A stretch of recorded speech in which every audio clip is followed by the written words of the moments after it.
الحمد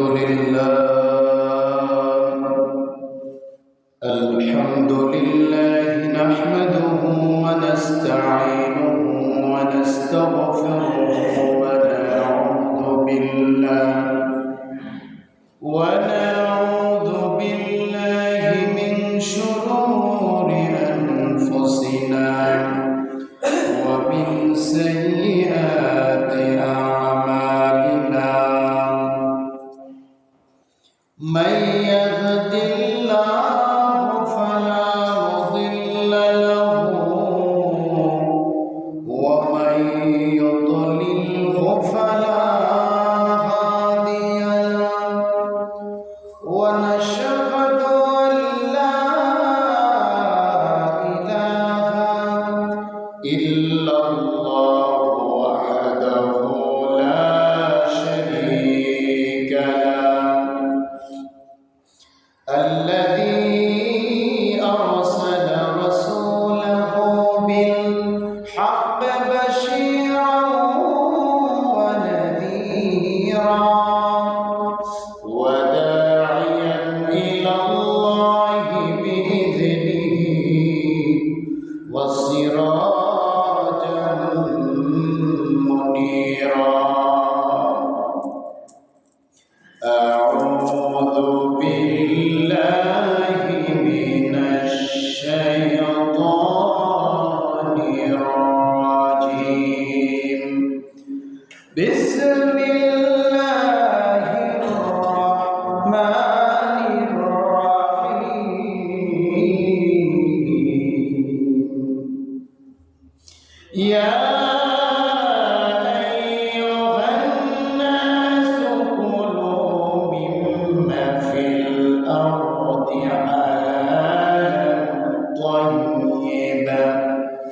ولا تتبعوا خطوات الشيطان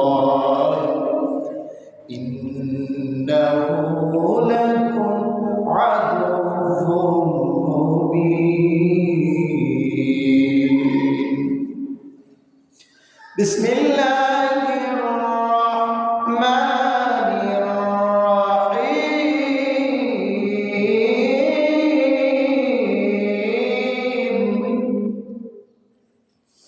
يا أيها الناس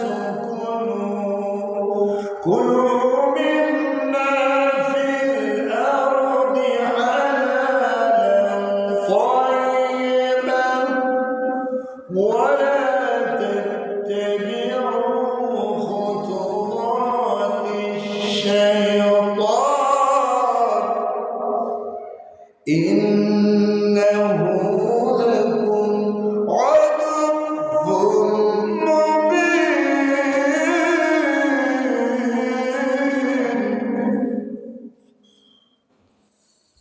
بسم الله الرحمن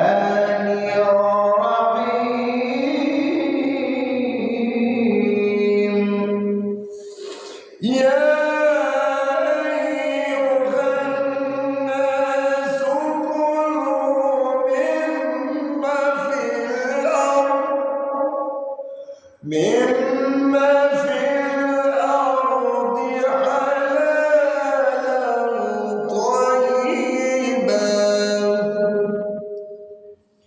ولا تتبعوا خطوات الشيطان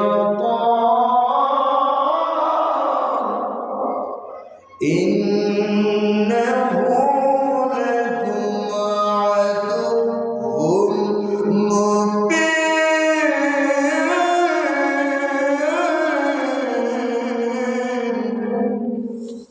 وقال سبحانه وتعالى إن الله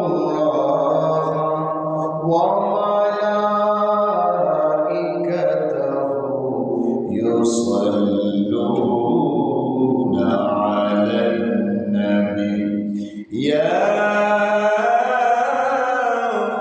أيها الذين آمنوا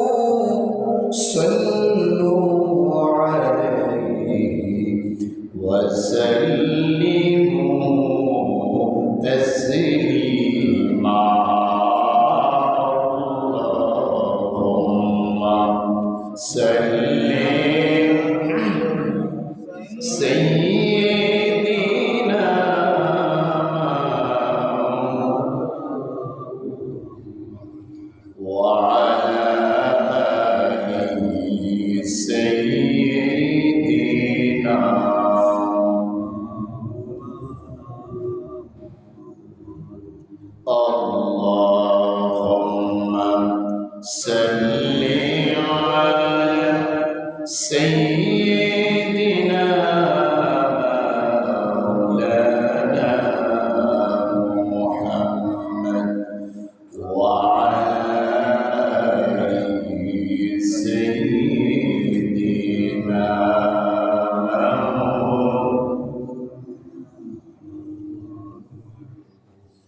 আহা কি যে সুন্দর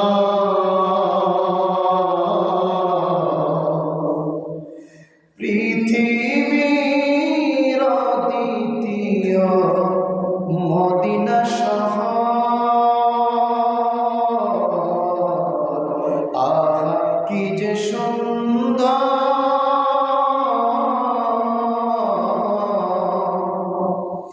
পৃথিবীর দ্বিতীয় মদিনা শহর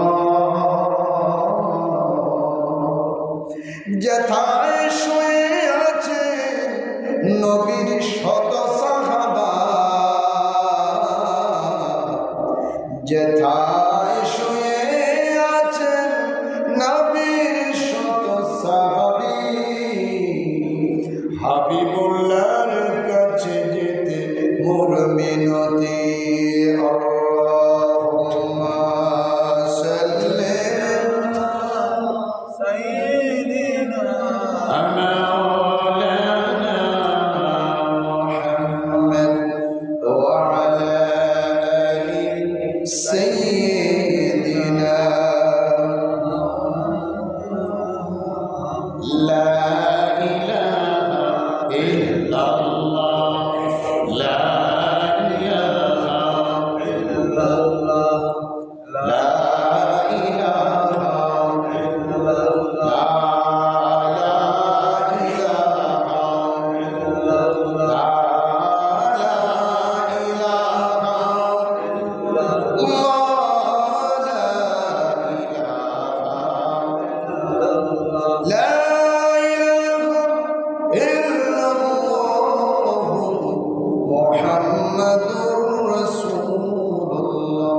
সকলে পড়ি সাল্লাল্লাহু আলাইহি ওয়াসাল্লাম বালাগাল উলা বিকামালিহি কাশাফাত দুজা বিজামালিহি হাসনাত জামিউ খসালিহি সাল্লাল্লাহু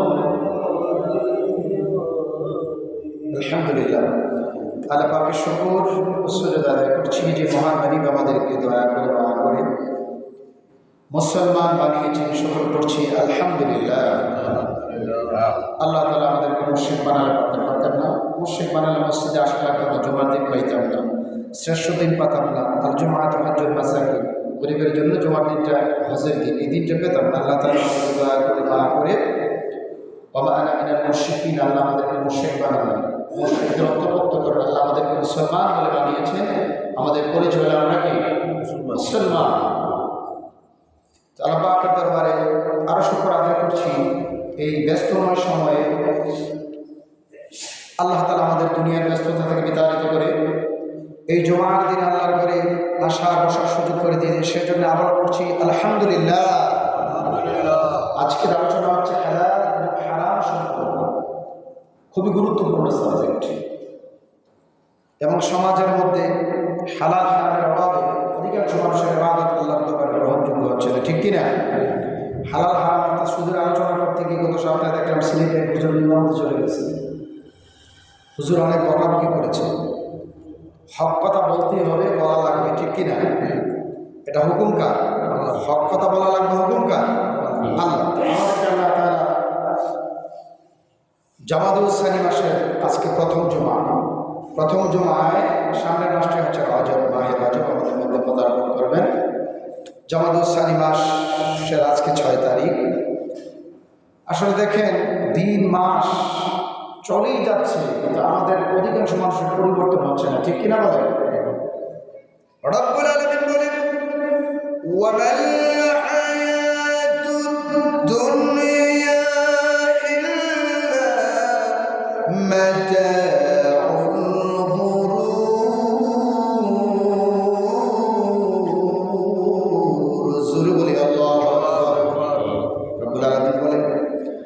ওয়ামাল হায়াতুদ দুনিয়া ইল্লা মাতাউল গুরুর। এই দুনিয়াটা হচ্ছে খেলার জায়গা। কিসের জায়গা? খেলার জায়গা, ফাঁকির জায়গা। এই দুনিয়ার ভিতরে আমরা হারায় কারায় আমরা জীবনটা আমরা নষ্ট করে দিচ্ছি। আল্লাহর হুকুম পালন করতে চাই না, আল্লাহর বিধান আমরা মানতে চাই না। হেলায় খেলায় এই মিশা দুনিয়াটাকে আমরা, আমার ভাইয়েরা, পরকালে যে যেতে হবে ওই জিনিসটা আমাদের অধিকাংশ মানুষের অন্তরে নাই। ঠিক কিনা কর? এই দুনিয়াটা ধোঁকা। যা করতে মন চাইবে করতেই মন চাইবে। আমাদের অনেকে হালাল হারাম চাই না, শুধু রুজি করতেই থাকে, হালাল খাবারের চিন্তা করি না। আল্লাহর নবী বলেছেন, কেউ যদি একটা লোকমা হালাল খাবার খায়, ওই বান্দা বান্দি কবুলিয়ত ইবাদত থেকে 40 দিনের ইবাদত আমার আল্লাহ ডিলিট করে দিবেন। জোরে বলুন নাউযুবিল্লাহ। ভাইরা, বাবারা, ভাইরা, বোনেরা, আমরা তো খাচ্ছি হালাল হারাম, আমরা যাচাই করি না।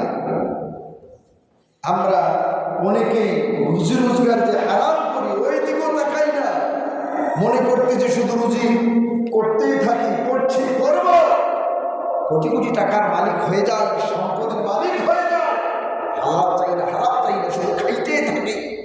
আমি মারা গেলে এই সম্পদ, হারাম সম্পদ বিষাক্ত সাপ হয়ে আমাকে কবরে দংশন করবে। কবরে আমার ছেলে যাবে না, মেয়ে যাবে না, বন্ধু যাবে না, আমাকে এই রাতের পর রাত, দিনের পর দিন থাকতে হবে। যেহেতু আমার হায়াতুদ দুনিয়া ইল্লা মাতাউল গুরুর, এই দুনিয়াটা ধোঁকা। ধোঁকাবাজি, শুধু ধোঁকাবাজি। 50, 60, 70 বছর কাটানোর পরে অমুক ব্যক্তি নাই, মালিক দিয়ে ঘোষণা হয়, কবরে চলে যায়। আর কি মানুষটা কখনো ফিরে আসে?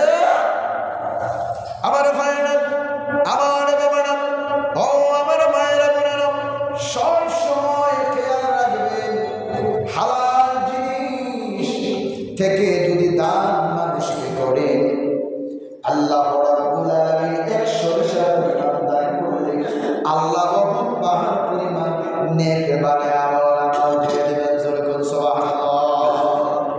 হারাম জিনিসের মধ্যে শান্তি থাকে না। কি থাকে না?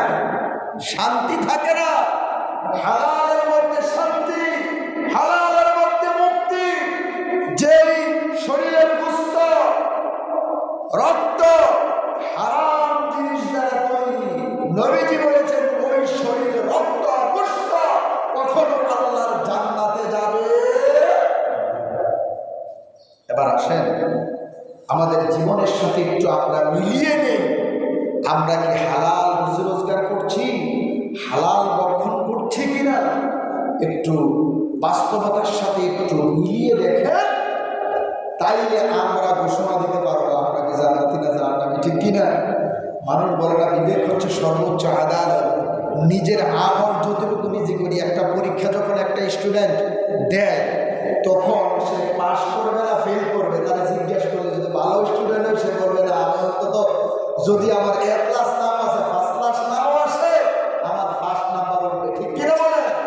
আর যে ব্যক্তি গাদা ছাত্র ছাত্রী এর যদি জিজ্ঞেস করলে কেসি কর্তৃক করলো পড়তাম পারি নাইলো না, তাহলে এই দুনিয়ার ভিতরে আমরা হালাল রুজি রোজগার করছি কিনা, হালাল খাইতেছি কিনা, এটার উপরে ভিত্তি করে আমল করতেছি না। আমরা জান্নাতে যাবো না যাবো আমরা বলতে পারি, কিন্তু আমরা জেনে শুনেও আমরা হারামের সাথে সম্পৃক্ত। আমার ভাইয়েরা, আল্লাহ রাব্বুল আলামিন সূরাতুল বাকারা 162 নম্বর আয়াতে কারিমে বলেন, ইয়া আইয়ুহান নাসু কুলু মিম্মা ফিল আরদি হালালান তাইয়্যিবান ওয়া লা তাত্তাবি'উ খুতুওয়াতিশ শাইতান ইন্নাহু লাকুম আদুউউম মুবিন। জোরে বলি আল্লাহু আকবার। আর জোরে বলি আল্লাহু আকবার।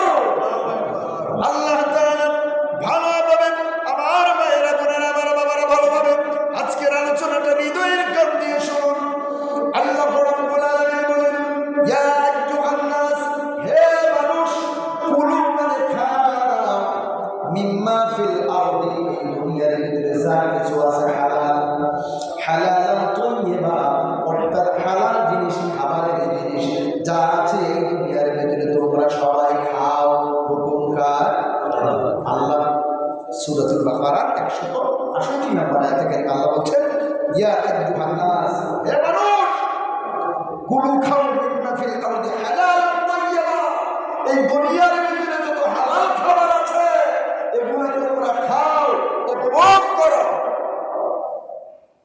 এবার আমার ভাইরা, আল্লাহ রাব্বুল আলামিন আয়াতে কারিমার মাঝে বলেন, ওয়ালা তাত্তাবিউ খুতুওয়াতিশ শাইতান ইন্নাহু লাকুম আদুউম মুবিন। জোরে বলি আল্লাহু আকবার। আল্লাহ রাব্বুল আলামিন ওয়ালা তাত্তাবিউ খুতুওয়াতিশ শাইতান, তোমরা শয়তানের অনুসরণ করিও। আল্লাহ কইছে, কি কইছে? শয়তানের অনুসরণ করিও। আমরা শয়তানের অনুসরণ করি কি করি না? অধিকাংশ মানুষ শয়তানের অনুসরণ করি। শয়তানের পথ চলার পরে ভালো মানুষ খারাপ কাজ করে ফেলে, আছে না নাই? কারণ এক ঘরের মানুষ আরেক ঘরের মানুষের মধ্যে তার একটা সুন্দর চলতে আছে, ওরা এটা যদি লাগাই চলতে পারে, ঠিক না? ঠিক শয়তান মাছ দেখো চলতে আছে, ওরা লাগাইছে কি একটু লাইলা সাইলা দিবে, মোটামুটি চলন যায়। জোরে বলেন আউযুবিল্লাহ। আমার ভাইরা, আল্লাহ রাব্বুল আলামিনের হুকুম মানা লাগবে, আল্লাহর বিধান মানা লাগবে। আমার ভাইরা, হারাম জিনিস বর্জন করা যাবে না, হালাল জিনিস থেকে আমার ভাইরা বাবারা দান করতে হবে, হালাল জিনিস থেকে আমার ভাইরা পান করতে হবে, বর্জন করা লাগবে। এই জন্য প্রিয় ভাইরা, বন্ধুরা আমার, হালাল জিনিস থেকে যদি আপনি খান এবং মানুষকে দান করে, আল্লাহ রাব্বুল আলামিন সূরাতুল বাকারা 176 নম্বর আয়াতে কারিমার মধ্যে বলেন, ইয়ামহাকুল্লাহুর রিবা ওয়া ইয়ারবিস সাদাকাত। আল্লাহ রাব্বুল আলামিন সুদকে হারাম করে দিয়েছেন, সুদ যে খাবে আল্লাহ ধ্বংস করে দিয়েছেন। ওয়া ইয়ারবিস সাদাকাত, আল্লাহ তাআলা দান করলে আল্লাহ বর্ধিত করে দেন, বাড়ায় দেন। জোরে কোন সুবহানাল্লাহ। হুকুম কার? সুদে মানুষ ধ্বংস হয়, হারামে মানুষ ধ্বংস হয়, হালালে মানুষের সম্পদ বৃদ্ধি করে দেন কে? আমার ভাইরা, আমি কোরআনুল কারীমের সূরা আয়াত সহ বলে দিচ্ছি, বাড়িতে গিয়ে যাচাই করে দেখবেন হুজুর কি সত্য বলে না মিথ্যা কইল। আল্লাহ বলে, ইয়ামহাকুল্লাহুর রিবা, সুদ মানুষকে ধ্বংস করে দেয়, ওয়া ইউরবিস সাদাকাত, দান করতে মানুষকে বৃদ্ধি করে মানুষের মান সম্মান বাড়ায়, আল্লাহ ধন সম্পদ বাড়ায় দেয়। এই জন্য প্রিয় ভাইয়েরা বন্ধুরা, ওয়ালা তাত্তাবিউ খুতুওয়াতিশ শাইতান, শয়তানের অনুসরণ করা যাবে।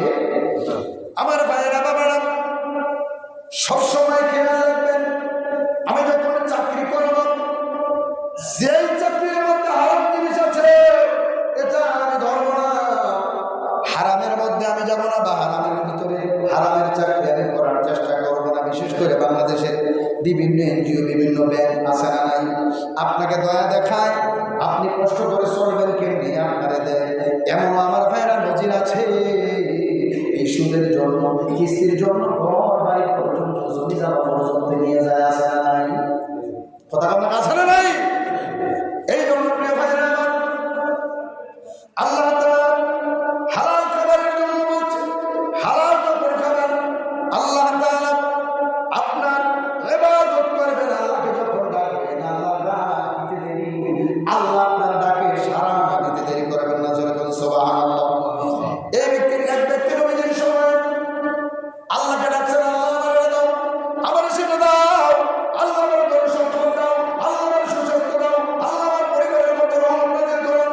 আমার নবী বলতেন, সাহাবীরা রে, তার দোয়া কেমনে করবো বলে, তার হারাম খাবার, যে পোশাকটা পরে আছে পোশাক হলো হারাম, যে চাকরি করে চাকরি তার হারাম, যেভাবে রুজি রোজগার করে যেভাবে খায়, অর্থাৎ যে জবান দিয়ে দোয়া করে ওই জবানটা না পায়, এই নামাজি জবান দিয়ে হারাম পেয়ে যদি দোয়া করে কিয়ামত পর্যন্ত দোয়া করতে পারবে, ওই দোয়া আল্লাহর আরশে পৌঁছবে। এই জন্য ভাইরা আমার, আমরা অনেকেই দোয়া করে, হুজুর দোয়া তো করতে আছি, ঠিক দোয়া তো কবুল হয় না। আমি কই, ইবাদতের পূর্ব শর্ত হচ্ছে হালালিয়াত। ইবাদতের পূর্ব শর্ত কি? হালাল। হালাল জিনিস খেয়ে যদি বক্ষণ করে যদি আপনি আল্লাহকে ডাকেন, ডাক দিতে দেরি হবে, ও ধরুন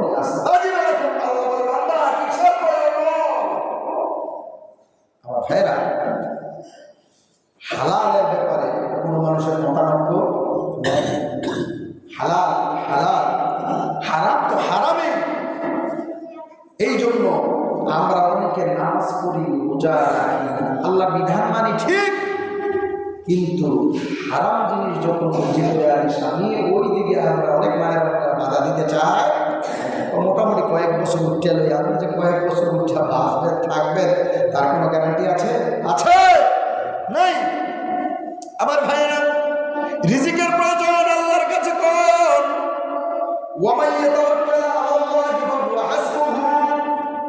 আল্লাহ বলেন যে ব্যক্তি আমি আল্লাহর প্রতি তাওয়াক্কুল আছে, আমি আল্লাহর প্রতি ভরসা আছে, ফাহুয়া হাসবুহু, ওই ব্যক্তির জন্য আমি আল্লাহই যথেষ্ট। যখন সুবহানাল্লাহ, আল্লাহ তার যথেষ্ট, তার কোনো ভয় আছে?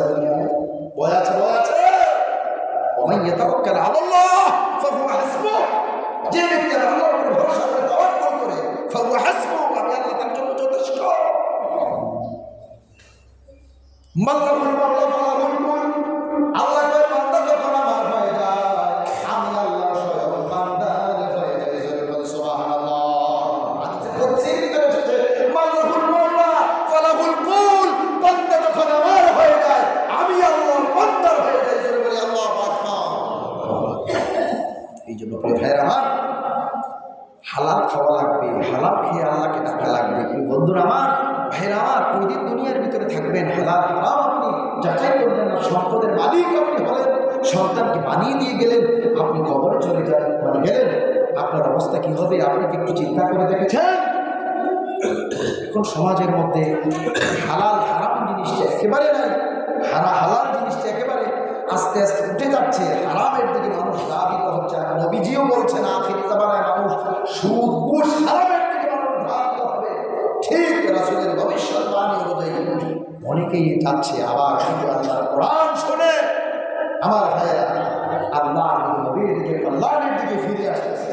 আমার ভাইয়েরা সবসময় খেয়াল রাখবেন যে আমি ধন সম্পদ যে আমি দিয়ে যাব, কাকে দিয়ে যাব? আমার ছোট ভাই একদিন আমার বলছে, ভাই সম্পদ যদি নিজে ভোগ করে না যায় তাহলে আসলে সম্পদের এই সম্পদ করে ভাই হাজার কথার মধ্যে একটা কথা বলছে ঠিকই, আসলে যদি নিজে ভোগ না করতাম পারি এই সম্পদের কোনো দাম আছে?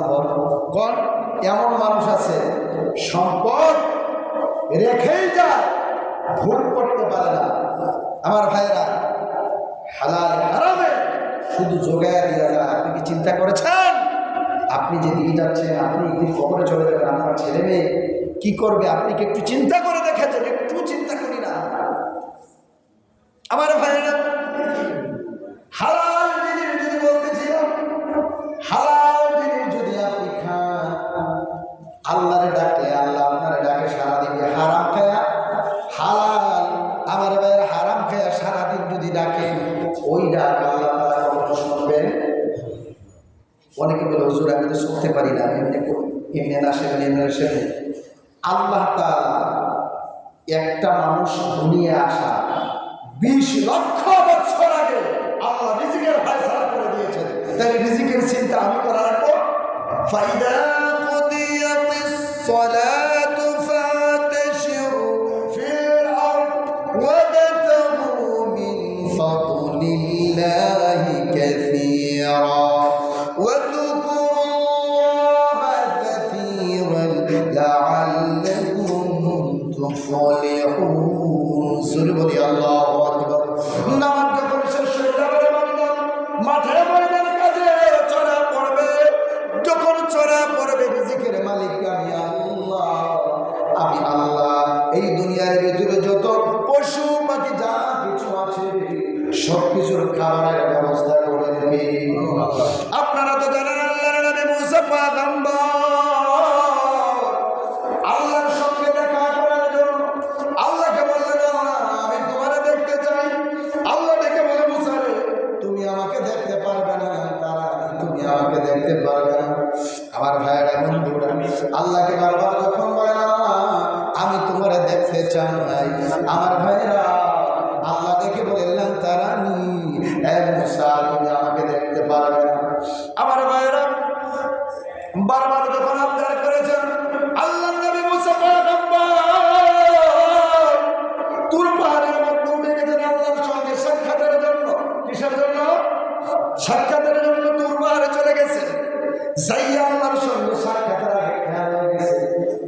নবীর বিবি ছিলেন প্রেগন্যান্ট, বিবির কথা খেয়াল হয়ে গেছে, দুনিয়ার কথা খেয়াল হয়ে গেছে।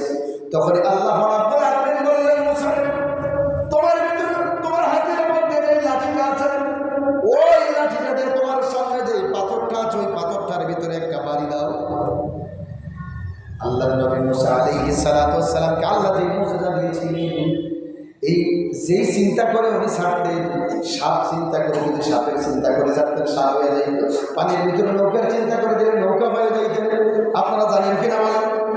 সেই লাঠি দ্বারা আই পয়গম্বর ওই পাথরের ভিতরে আল্লাহর হুকুম অনুযায়ী তোর পাহাড়ের মধ্যে আঘাত করলেন।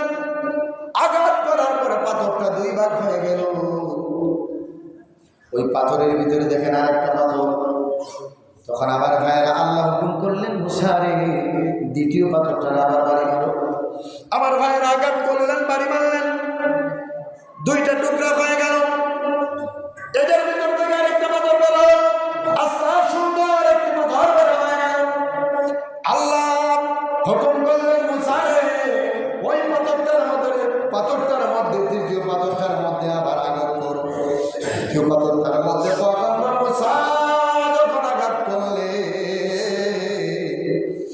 দুইটা টুকরা হয়ে গেল।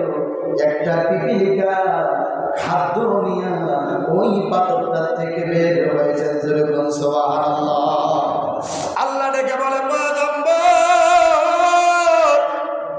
আপনি প্রথম পাথরটা বাড়ি দিয়েছেন, দ্বিতীয় পাথর বের হয়ে গেল। দ্বিতীয় পাথরের মধ্যে বাড়ি দিলেন, তৃতীয় পাথর বের হয়ে গেল। তৃতীয় পাথরের মধ্যে আপনি বাড়ি দিলেন ছোট্ট একটা পিপিলিকা। আপনি তো চিন্তায় ছিলেন এই পাথরের ভিতরে কেমনে পিপিলারের ঢুকলো, সাইড দিয়ে কোনো ছিদ্রি না, এই পাথরের ভিতরে কেমনে ঢুকলো। এর মুসা যেই পাথরের ভিতরে পিপিলিকাকে আমি আল্লাহ রিজিক দিয়েছি, তোমার রিজিকের চিন্তা করার কোনো প্রয়োজন নাই। আমি আল্লাহ সৃষ্টি করা অনেক অনেক আগে আমি আল্লাহ তোমাদের রিজিক সৃষ্টি করেছে। জোরে করুন সুবহানাল্লাহ। এই জন্য প্রিয় ভাইরা আমার সবসময় দোয়া করবেন, আল্লাহুম্মা রযুকনা হালালান তাইয়্যিবা। আল্লাহর জন্য হালাল রিজিক তুমি বন্টন করো, হারাম তুমি কইরো না। আল্লাহর নবীজি বলছেন, কেউ যদি আমার ভাইয়েরা একটা লোকমা খাবার খায় 40 দিনের কবুলিয়ত ইবাদত থেকে ডিলেট হয়ে যাবে। বলেন একটা মানুষ যদি এক বেলা ভাত খায়, একটা লোকমায় কি তার শেষ হয়ে যায়? মিনিমাম 10 থেকে 20টা লোকমা খাইলে, যদি বড় হয় 10, 20, 25 লোকমা খাইলে তার ক্ষুধা আমার ভাইয়েরা নিবারণ হয়। ঠিক না বেঠিক? ক্ষুধা যতক্ষণ তাকে খাওয়া নষ্ট হয় না, খাইতে থাকে। তাই একটা লোকমা যদি কেউ খায়, 40 দিনের ইবাদত যদি ধ্বংস হয়ে যায়, তাইলে একটা বেলা যদি হারাম আমরা খাবার খাই, তাইলে দেখেন জীবনের অধিকাংশ ইবাদত যদি নষ্ট করে দেয়, তাহলে আল্লাহর কাছে কি দাঁড়িয়ে খারানোর কোনো রাস্তা আছে? খারানোর কোনো রাস্তা নাই। এই জন্য সকলে রুজি রোজগার করবো হালাল, খাবো হালাল।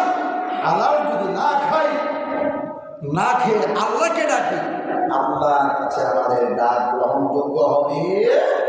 এই জন্য আমার ভাইয়েরা, আমার বাবারা, আমার মায়েরা, বোনেরা সবসময় খেয়াল রাখবেন, বাচ্চা কাচ্চা কোনো কিছু চুরি করে আনলো কিনা, আপনার স্বামী কোথায় আছে, কোন জায়গা থেকে একটু আনলো, একটু যাচাই করে দেখবেন। কারণ এই দুনিয়ার ভিতরে কয়দিন থাকবো আমরা বলতেও পারি না কোন ইবাদতগুলো কবুল হয়েছে। নবীজি বলছেন কবুলিয়ত ইবাদত যদি কবুল হয়েছিল এগুলো থেকে এক লোকমা করে 40 দিনে দিয়ে দিতে থাকে। তাহলে দেখেন 1-2 বেলা আমার মনে হয় যে 1-2 বেলা বা 1 সপ্তাহ খাইলে আমার সারা জীবনে নেক দিয়ে লাগানো, ঠিক না বেশি? তাহলে আল্লাহর কাছে কি নিয়ে আমরা তার হব? আল্লাহর দরবারে জবাবের কোনো রাস্তা নাই। এই জন্য প্রিয় ভাইরা, বাবার আমার, আল্লাহ বলছেন, ইয়া আইয়ুহান নাস কুলু মিম্মা ফিল আরদি হালালান তাইয়্যিবা। হে মানুষ, তোমরা এই দুনিয়ার ভিতরে হালাল খাবার খাও, ওয়ালা তাত্তাবিউ খুতুওয়াতিশ শাইতান। তোমরা শয়তানের অনুসরণ কইরো না। শয়তানের অনুসরণ কেন করবে না? ইন্নাহু লাকুম আদুউন মুবিন। শয়তান হলো তোমাদের প্রকাশ্য শত্রু। আমার শত্রু যদি হয়, আমি তার কাছে যাইতাম চাই, দেখলে তো ওতে আমার শত্রু, ফুতুর সে নাতি বলতে আমার শত্রু, তার কাছে যায়। তাহলে আল্লাহ তাআলা জানিয়ে দিলেন, তামাম পৃথিবীবাসীকে আল্লাহ তাআলা জানিয়ে দিলেন ইন্নাহু লাকুম আদুউম মুবিন, শয়তান হলো তোমাদের প্রকাশ্য শত্রু। যদি আমরা জানি শয়তানের পথ মানি, শয়তানের অনুসরণ করি, তাহলে এখানে আল্লাহর কোনো দোষ আছে? আল্লাহর কোনো দোষ আছে? আল্লাহ তো ১,৫০০ বছর আগে নবীর মাধ্যমে জানাই। আমরা জানিও যদি আমল না করি, শয়তানের পথ না ছাড়তাম পারি, এখানে আল্লাহর কোনো দোষ, আল্লাহর দোষী করতে পারবো না। এরপরে আমরা ভাইরা আল্লাহ রাব্বুল আলামিন সূরাতুল বাকারা ১৭২ নম্বর আয়াতে কারিমা বলেন, ইয়া আইয়ুহাল্লাযীনা আমানু কুলু মিন তাইয়্যিবাতি মা রাযাকনাকুম ওয়াশকুরু লিল্লাহি ইন কুনতুম ইয়্যাহু তা'বুদুন। জোরে বলি আল্লাহু আকবার। আরো জোরে বলি আল্লাহু আকবার। আমার ভাইরা, আল্লাহ তাআলা সূরাতুল বাকারা ১৭২ নম্বর আয়াতে কারিমা বলেন, ইয়া আইয়ুহাল্লাযীনা আমানু, হে ঈমানদারেরা, হে ঈমানওয়ালারা, হে বিশ্বাসীরা। এর আগে আল্লাহ হিন্দু বৌদ্ধ খ্রিস্টান ইয়া আইয়ুহান নাস, যে জায়গায় আল্লাহ ব্যবহার করে হিন্দু বৌদ্ধ খ্রিস্টান সকলের কথাই আল্লাহ বলেন, কিন্তু আল্লাহ তাআলা এখানে আমার ভাইয়ের ঈমানদারদের কথা বলেন, ইয়া আইয়ুহাল্লাযীনা আমানু, হে ঈমানওয়ালারা, হে বিশ্বাসীরা, কুলু মিন তাইয়্যিবাত, তোমরা খাও, তাইয়্যিবা মানে খাও, মা রাযাকনাকুম, হালাল রিজিক থেকে তোমরা হালাল রিজিক ভক্ষণ করো। হুকুম কার? কার হুকুম? ঠিক আমি কইতেছি নাকি আল্লাহ কইতেছে? কে কইতেছে? আল্লাহ কইতেছে, ইয়া আইয়ুহাল্লাযীনা আমানু, হে বিশ্বাসীরা, কুলু মিন তাইয়্যিবাতি মা রাযাকনাকুম, হালাল রিজিক থেকে তোমরা খাও। কি করো? হালাল রিজিক থেকে তোমরা খাও।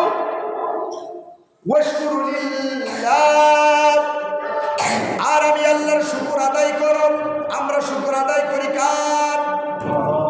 সুখে দুঃখে সব সময় শুকর আদায় করা লাগবে কার? আমরা করি নি। সুখে থাকলে তেমন একটা বেশি করি, দুঃখে থাকলে আল্লাহ কষ্টে আছে, কেমনি আমরা শুকর আদায় করা, ঠিক না? ঠিক। ফাযকুরুনি আযকুরুকুম, আল্লাহ বলে বান্দারে, আমি আল্লাহর স্মরণ করলে আমি তোমার স্মরণ করব, ঠিক কিনা? আল্লাহর যখন স্মরণ করবো, আল্লাহ স্মরণ আমাদেরকে করবেন। এখানে আল্লাহ বলেন ওয়াশকুরু লিল্লাহ, আমি আল্লাহর শুকর আদায় করব। কেন আমি আল্লাহর শুকর আদায় করবে? আয়াতের অংশে আল্লাহ, শেষ অংশে আল্লাহ বলে দিয়েছেন, ইন কুনতুম ইয়্যাহু তা'বুদুন, যেহেতু আমি আল্লাহর ইবাদত করো, আমি আল্লাহর দাসত্ব তোমরা করো, হালাল রিজিক খাও, হালাল রিজিক রোজগার করো, হালাল রিজিক থেকে মানুষকে দান করো। ওয়াশকুরু লিল্লাহ, আমি আল্লাহর শুকর আদায় করো। ইন কুনতুম ইয়্যাহু তা'বুদুন, যেহেতু আমি আল্লাহর ইবাদত তোমরা করবে, করা লাগবে, এই জন্য আমি আল্লাহর শুকর আদায় করো। সুবহানাল্লাহ। এই আমার ভাইরা বাবারা, আল্লাহ তাআলা কুরআনুল কারীমের অসংখ্য আয়াত, আল্লাহ তাআলা আয়াতে আল্লাহ তাআলা হালালের ব্যাপারে বলছেন।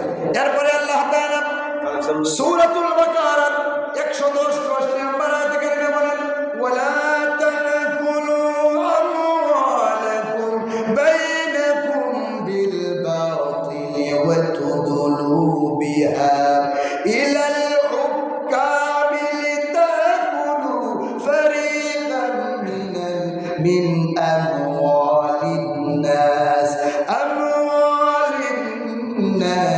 বিল ইসমি ওয়া আনতুম তা'লামুন। জোরে বলি আল্লাহু আকবার। আর জোরে বলি আল্লাহু আকবার। আল্লাহ তাআলা বলেন, একটু ভালো করে শুনুন আলোচনা, ওয়ালা তাকুলু আমওয়ালাকুম বাইনাকুম বিল বাতিল, তোমরা একে অপরের সম্পদকে অন্যায়ভাবে গ্রাস করো না, অন্যায়ভাবে খাইও না। তোমরা শক্তিশালী, তোমার শক্তি আছে, ক্ষমতা আছে বলে তুমি দখল করো বা জোর করে এই কাজ করো না। হুকুম কার? আল্লাহ তাআলা বলছেন, একে অপরের সম্পদ জোর করে তোমরা বক্ষণ কইরো ওয়াতুদলু বিহা ইলাল হুকাম লিতাকুলু ফারিকাম, একে অপরের সম্পদ তোমরা খাইও না, বক্ষণ করো না। হুকুম কার? আমরা একজন অপরজনের সম্পদের মধ্যে লোভ আছে না? আছে, আছে, প্রচুর পরিমাণে লোভ। কেমনে তার থেকে খাইতে পারবো, তার কেমনি বিপদে ফেলাইতে পারবো, সেই চিন্তাটাই অধিকাংশ মানুষের মাথায় থাকে, ঠিক কিনা কর? এরপরে আল্লাহ বলেন ফারিকাম মিনাল আমওয়ালিন নাস বিল ইসমি ওয়া আনতুম তা'লামুন, আর এই সম্পদ পাওয়ার জন্য সম্পদের লোভে মিশামিশি অর্থাৎ ধোঁকাবাজি সর্দার মাতাব্বরের কাছে যাইও। ধোঁকাবাজি আমার ভাইয়েরা মাতাব্বর আছে না? এক কাপ চা দিলে বিচার উল্টায়া যায়, 500 টাকা পকেটের ভিতরে দিলে অন্যায়ের দিকে সাপোর্ট করে এমন মানুষ আছে না নাই? কেউ কথা কর না, আছে না নাই? আমি তো আমার কথা কইতেছি, কোরআনের কথা আল্লাহর কথা কইতেছি আপনার সামনে, তো কথা কর না, আমি বানায় কইতাম আচ্ছা নাইলে আপনারা জবাব না দিতেন। আমি তো কোরআনের কথা আল্লাহর কথা রাসূলের কথাটি কইতেছি আপনারা সামনে, আমার তো কোনো বানানোর কথা না, আল্লাহর কথা কোরআনের কথা কইতেছি। তাই আমার ভাইরা এখন দেখা গেছে কি অধিকাংশ বিচারক যারা আছে আল্লাহ কাছে এই মিশামিশি ধোঁকাবাজ, এই যে সর্দার মাতাবারের কাছে তোমরা যাই না, আর তার কাছে গেলে অন্যায়টারে প্রশ্রয় দিই, ঠিক না? ঠিক। নবীজির কাছে এক ব্যক্তি গেছে বিচারের, একজন ইহুদি আর একজন মুসলমান। মুসলমানের রায় ওমর রাদিয়াল্লাহু তাআলা দিয়েছিল ইহুদির পক্ষে। তখন নবীজির কাছে গিয়া ওই মুসলমান, ইয়া রাসূলুল্লাহ, নবী গো আমার একটা বিচার, আমার কাছে বিচার নিয়েছে, বিচারটা কি? কই এমনি এমনি। তখন রাসূল জিজ্ঞাসা করছে ওই বিচারটা তোমার কাছে হয়ে গেছে? হ্যাঁ, এর আগে ওমরের কাছে নিয়ে গেছিলাম। তখন ওই বিচারটা কি পছন্দ যেন কয় না, জোর আমি মুসলমান, সেই ইহুদির পক্ষে রায়টা ওমর দিয়ে দিয়েছে। এবার আমার ভাইয়েরা নবীজির সাহাবী ওমর, নবীর সাহাবীকে আমার নবীজি বললেন, এ সাহাবী যাও তলোয়ারটা নিয়ে আসো। তলোয়ারটা দেওয়ার পরে হাতের ভিতরে নবীজি লইয়া বললেন, তোমার কি বিচার পছন্দ হয় নাই? কয় না পছন্দ হয় নাই। ইহুদির পক্ষে রায় দিয়েছে, পছন্দ হয় নাই। না না না না। তৃতীয়বার আমার নবীজি ডান হাত দিয়ে তলোয়ারটা বের করে ওই মুসলমানের গর্দানটা জমিনের ভিতরে ফালায় দিলেন। সুবহানাল্লাহ। নবীজি বললেন, এটাই হলো আমার বিচার, এটাই হলো আমার সমাধান। যেহেতু কোরআনের সমাধান, ওমরের সমাধান তোমার পছন্দ হয় নাই, আমি নবীর সমাধান তোমার সেইটা হারায় দিলাম। জোর বলি আল্লাহু আকবার। আমার ভাইয়েরা, আল্লাহর কোরআনকে যারা মানবে, কোরআন অনুযায়ী যারা বিচার করবে, সমাজ প্রতিষ্ঠা করবে, রাষ্ট্র প্রতিষ্ঠা করবে, জেনা ব্যভিচার সুদ ঘুষ অন্যায় কমে যাবে, অন্যায় কখনো বাড়বে না। আমার ভাইয়েরা বয়স 40-র উপরে হয়ে গেছে, শুধু অন্যায় দিনের দিন বাড়তেছে, অন্যায় কমতেছে না। কোরআনকে যতক্ষণ রাষ্ট্র ক্ষমতায় না দিতে পারবেন, কোরআনের আইন যতক্ষণ কায়েম না করতে পারবেন, এই বাংলার জমিনে 52 বছর পার হয়ে গেছে, শান্তি হয় নাই।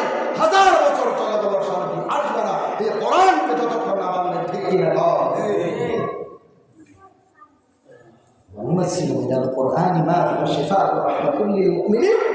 একমাত্র মুক্তির কিতাব, শেফার কিতাব হচ্ছে কোরআন। কোরআনকে না মানলে শান্তির আশা করা যায়?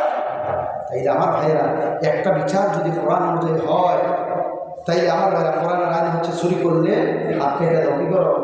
হাত কেটে দাও। যদি একটা বিচার আল্লাহর বিধান অনুযায়ী একজনের হাত কেটে দিতে, চুরি আর কখনো চুরি আর চুরি করতো না। আমার ভাইয়েরা আমাদের থেকে পার পেয়ে যায়, দিনের দিন অন্যায় করে পার পেয়ে যায়, যার কারণে একটার পর একটা শুধু অন্যায় হচ্ছে। অন্যায়কে যদি দূরীভূত করতে হয়, আল্লাহর কোরআন মানা লাগবে, কোরআন অনুযায়ী সমাজের ভিতরে, রাষ্ট্রের ভিতরে বিচার করা লাগবে।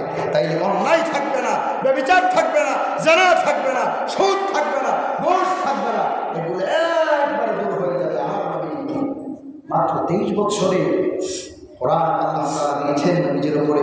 40 বছরে আমার ভাইয়ের বেশি দিন লাগে না, মাত্র 23 বছরে আমাদের সমাজ একটা সমাধান করে দিয়ে গেছেন, জানেন না? আমরা তো দেখা গেছি কি সুরের খেত আমাদের জন্য চুরি আর চুরি, কে কেমনে চুরি করে কেমনে খাইব সেই চিন্তায় থেকে চুরি যতক্ষণ দূর না হবে, অন্যায় ব্যবহার যতক্ষণ দূর না হবে, তখন আমার ভাইয়েরা সমাজের মধ্যে ভালো এবং ন্যায় কথা বললে মানুষ পাবেন না। যারা বলে সামাজিক কারণে আসলে বলতে পারে না, 10 জনের মধ্যে একজনের 9 জনের সাথে একজন সম্ভব না। এই জন্য প্রিয় ভাইয়ের আমার হালাল খাওয়া লাগবে, হালাল মতো থাকা লাগবে। আমাদের অধিকাংশ সমাজের মধ্যেই দেখা গেছে কি হালাল যেই জিনিসটা এটাই না। আমার ভাইয়েরা আবারও বলছে সুদ মানুষকে ধ্বংস করে ধ্বংসের দিকে নিয়ে যায়। আমার ভাইয়েরা আর দান মানুষকে সম্মান বাড়ায়, মানুষকে উপরে উঠায়, সম্পদ বাড়ায়। আমার ভাইয়েরা সমাজের মধ্যে অধিকাংশ জায়গায় আমার ভাইয়েরা অন্যায় চলছে, সুদ ঘুষ চলছে, অন্যায় বিচার সুদ ঘুষ যতক্ষণ না হবে আমার ভাইয়েরা সমাজ থেকে আমার ভাইয়েরা অন্যায় দূর না হইবে তখন মানুষ শান্তিতে থাকতে পারবে না, ঠিক কিনা কর? অন্যায়গুলো দূর হলে আমার ভাইয়েরা মানুষ থাকতে পারবে। এই সুদের টাকার জন্য মানুষকে আঘাত করে আসে না, অনেক মানুষ আছে আঘাত করে। আমার কানে অনেক মানুষ বলে হুজুর অনেক মাসলা জানতে হুজুর সুদের টাকার জন্য এলাকার মানুষ তার মানে এলাকার মানুষ কিছু পায় না, আমি করবো তাতে দেওয়া সুদের লাভ পায়, ঠিক কিনা কর? আমার ভাইয়েরা আল্লাহ সুদের ব্যাপারে করা করি কথা বলেছেন। আল্লাহ রাব্বুল আলামিন বলেন ইয়া আইয়ুহাল্লাযীনা আমানু তাকুল্লাহা ওয়া যারু মা বাকিয়া মিনার রিবা ইন কুনতুম মুমিনিন। জোরে বলি আল্লাহু আকবার। আল্লাহ রাব্বুল আলামিন ভালোভাবে হৃদয়ের কান দিয়ে শুনুন। আল্লাহ তাআলা বলে দিয়েছেন ইয়া আইয়ুহাল্লাযীনা আমানু তাকুল্লাহ, হে মুমিনরা, হে বিশ্বাসীরা, আমি আল্লাহর ভয় করো। কার ভয় করার কথা বলছে? আল্লাহর ভয় করার কথা বলছে। আমানু তাকুল্লাহ, আমি আল্লাহর ভয় করো। যারু মা বাকিয়া মিনার রিবা ইন কুনতুম মুমিনিন। যারু মা বাকিয়া মিনার রিবা, যেই টাকাগুলো তোমার সুদে লাগানো আছে, সমাজের মধ্যে আলোচনা শোনার পর যারা আমার ভাইয়েরা লাভবিহীন টাকাটা উঠে আনবেন, আল্লাহ বলেন কুনতুম মুমিনিন, তারাই হলেন মুমিন। সুবহানাল্লাহ। আমার ভাইয়েরা বন্ধুরা, সুদ আপনি খান, সুদ আপনি দেন। অনেকে বলে থাকে হুজুর আমি খাই না, আমি দেই। আবার অনেকে কয় আমি সুদ দেই, আমি কিন্তু আমি সুদ লাগাই। আর রাশি ওয়াল মুত্তাসিম ওয়াকিলাহুমা ফিন্নার, ঘুষদাতা, গ্রহীতা, সাক্ষীকারী, সহযোগিতাকারী, আল্লাহর নবীজি বলেছে এই 4 জন লোকে জাহান্নামে যাবে। যখন নাউযুবিল্লাহ। ঠিক তেমনি ভাবে আমার ভাইয়েরা সুদ যে টাকা লাগাবে, যে ব্যক্তি নিবে, যে ব্যক্তি সাক্ষী হবে, আর আমার ভাইয়েরা যে ব্যক্তি সহযোগিতা করবে, অর্থাৎ ওই 4 জন লোক নবীজির বাসায় জাহান্নামে যাবে। যখন নাউযুবিল্লাহ। তাহলে দেওয়ান খাওয়ান গুনাহ এক সমান, দেওয়ান খাওয়ান এক সমান গুনাহ। এই জন্য আল্লাহ কইছে যারু মা বাকিয়া মিনার রিবা, যদিও তুমি সুদে লাগাই না থাকো, যদি আমি আল্লাহর ভয় করে থাকো, তাই সুদবিহীন টাকাটা নিয়ে আসো। ইন কুনতুম মুমিনিন, যদি তোমার মুমিন বলে তুমি দাবি করো, তাহলে সুদবিহীন টাকাটা নিয়ে আইও। আর আমি আল্লাহর কাছে তাওবা করো, আমি আল্লাহর কাছে তাওবা করলে আমি আল্লাহ তাআলা তোমাদেরকে ক্ষমা করে দেব। সুবহানাল্লাহ। আমার ভাইরা, সমাজের ভিতরে একটা বেদি হয়ে গেছে, একটা রোগ হয়ে গেছে। কে কিভাবে তার দিয়া টাকা লাগাবে এই চিন্তায় মানুষ থাকে, ঠিক না বেঠিক? মানুষ থাকে না কোটিপতি কিভাবে হবে। আমি আবারও বলছি, হালাল পথে যখন উপার্জন করবে আমার ভাইয়েরা, আল্লাহ আপনার সম্পদ বৃদ্ধি করে দিবেন। আর হারাম পথে যদি আপনি উপার্জন করেন, আল্লাহ আপনাকে নিবেশন করবে, নিচের দিকে গিরিবে, মাটির নিচে নামাবে, আল্লাহর হুকুম মানবেন না, আপনি ধ্বংস হয়ে যাবেন। এরপরে আমার ভাইয়েরা, আল্লাহ রাব্বুল আলামিন কোরআনে অসংখ্য আয়াত আছে, সময় তো গেছে গিয়া, কোরআনের টাইম আসলে পাওয়া যায় না, সময় অতিবাহিত হয়ে যাচ্ছে। থেকে ভাইয়েরা আমার, যে কথাগুলো বলছি একটু ভালো করে হৃদয়ের কান দিয়ে শুনবেন, একটু আমল করার চেষ্টা করবেন, তাই আমার ভাইয়ের আজকের আলোচনা সার্থক হবে। এরপরে আল্লাহ তাআলা বলেন, এত আযাবের কথা শুনে যদি তোমাদের ভয় না লাগে, এরপরেও যদি তোমরা সুদ খাও, সুদ দাও, সুদের লেনদেন করো, তাই আল্লাহ রাব্বুল আলামিন সূরাতুল বাকারা 209 নম্বর আয়াতে কারিমা আল্লাহ তাআলা বলেন, ফাইন লাম তাফআলু ফাযানু বিহারবিন মিনাল্লাহি ওয়া রাসূলিহি। জোরে বলি আল্লাহু আকবার। আমি আল্লাহর কোরআন শুনে যদি তোমাদের ভয় অন্তরে না আসে, যদিও সুদের সাথে তোমরা সম্পৃক্ত থাকো, ফাইন লাম তাফআলু ফাযানু বিহারব মিনাল্লাহি ওয়া রাসূলিহি, আমি আল্লাহর সাথে প্রস্তুত হও যুদ্ধ করার জন্য। আমার বন্ধুর সাথে, আমি আল্লাহর সাথে যুদ্ধ করবে, যুদ্ধের জন্য প্রস্তুত হও। যারা বলি নাউযুবিল্লাহ, আল্লাহর সাথে, নবীর সাথে যুদ্ধ করবে।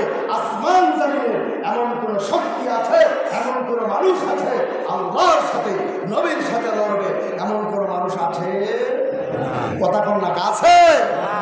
যদি থাকতো তাইলে বলতে আস্তে আস্তে বলতে। তাইলে দেখেন কত বড় কথাটাই আল্লাহ বলছেন, যদি তোমরা শুনতে না ছেড়ে দাও, এত ভয়, এত কিছু শোনার পরে, জাহান্নামের কথা শোনার পরে যদি তোমরা শুনতে ছেড়ে না দাও, আমি আল্লাহর সাথে, আমার বন্ধুর সাথে যুদ্ধ করতে প্রস্তুত হও। যেহেতু আল্লাহর সাথে, নবীর সাথে যুদ্ধ করা সম্ভব নয়, এই জন্য আমার ভাইয়েরা সুদ হারাম, সুদ থেকে আমাদেরকে দূরে থাকা লাগবে। ঠিক আছে? ঠিক কথা চলে যাচ্ছে। আজকে গেলে খুব সুন্দর করে দর্শা লাগে, ঠিক না? এই বললাম দেখা গেছে কি জানেন, এই সুদ যখন আলোচনা হয়, আর বিরোধিতা করলে আমি শুরুতে সিলেটের একজন এই সুদের আলোচনা করার কেন করেছি, আর কত সময় করছি না, অধিকাংশ সুদখোর বস্তুর মানুষের মসজিদ মাদ্রাসার সব দেখতে থাকে। তাই মসজিদ মাদ্রাসার মহাপত কেমনে থাকবে? আল্লাহওয়ালা মানুষ যখন, গত জুমায় আমি আলোচনা করছি না, যেটা আলোচনা করি এটা তো কোনো সম্ভব নেই, টাইম পাওয়া যায় না। যদি মোটামুটি কিছু আলোচনা আছে 2-3 শুক্রবার করলে তো মোটামুটি শেষ করা যায়, তো লম্বা আলোচনা তো দেখেন সবগুলো তো আর সব কথা বলাও যায় না। এই জন্য প্রিয় ভাইয়ের আমার, অধিকাংশ মানুষই থাকে আমার বাড়ি সুদঘুষ অন্যায়। আমাদের আশাবাড়ি কেন্দ্রীয় মসজিদের খতিব, তা আমার আবার গতকালকের আগের কালকে প্রোগ্রাম ছিল, গত রাত্রে ছিল না, আজকে রাতেও আছে, আগামীকাল আবার দিনে আছে বিষ্ণুপুরটা মাদ্রাসায়। তো আমি জোহরের নামাজ পড়ছি, তখন হুজুর আমরা হুজুরা তো একজন মোটামুটি বুঝি না, আমার আমরা তো পড় না, আমি কেমনি আমরা কইতাম কেমনে মাছ যদি থাকে তাহলে বল দেওয়া যায়। আপনারা কোন স্ট্রং হন যে হুজুর কোরআন থেকে, হাদিস থেকে যা বলা আছে বলবেন, কেউ বাধা দিবে না, আমরা ইনশাআল্লাহ বলবো। ঠিকই কইছেন ভাই, ঠিকই কইছেন, আমরা লাইন করে দেন ইনশাআল্লাহ। ইসলামী রাষ্ট্র হলে ইনশাআল্লাহ সব বলতে পারবো, সব কিছু বলা যায় না। তাই আসুন আমার ভাইয়েরা, অনেক কথাই বলে ফেলছি, এবং শুধু আমলের প্রয়োজন। আসুন আমরা সকলে হালাল ভক্ষণ করি। আর একটা কথা হচ্ছে, আল্লাহ নবীর হাদিস, 3 প্রকারের লোক কিয়ামতের ময়দানে আল্লাহ এবং রাসূলের, আমার ভাইয়েরা এই আল্লাহ এবং রাসূল কিয়ামতের ময়দানে তাদেরকে সুপারিশ করবেন না, আল্লাহ তাআলার পরিচয় দিবেন না, আল্লাহর শত্রু হবে। এটা বলে ইনশাআল্লাহ আমি শেষ করে দিচ্ছি। এক প্রকার হলো আল্লাহর নামে যারা মান্যত করছে, আল্লাহ এই জিনিসটা আল্লাহর নামে করছে, এই কাজ আছে এটা দেবো, মান্যত করার পরে আল্লাহ তাআলা মান্যত পুরা করেছেন, আপনি মান্যত আদায় করেন না, কিয়ামতের মধ্যে আল্লাহ এবং রাসূলের শত্রু তারা হবে। নাম্বার 2, আমার ভাইয়েরা, আজাদ মানুষকে যারা বিক্রি করে গেছে, এমন তৈরি নাই আসলে এমন মানুষ থাকে না, আজাদ মানুষকে যারা বিক্রি করে খাইছে তারা আল্লাহ এবং আল্লাহ রাসূলের শত্রু হবে। আর তৃতীয়ত, যারা কাজ করে পারিশ্রমিক দেয় নাই, ঘুরেছে, আজকে আসনা কালকে আসনা পরশু, আমার কাছে অনেক রংপুর বিভিন্ন জায়গায় বলেছিল হুজুর আমরা ঘুরাইতেছি, অনেক মানুষ আমার কাছে নালিশ করছে, তো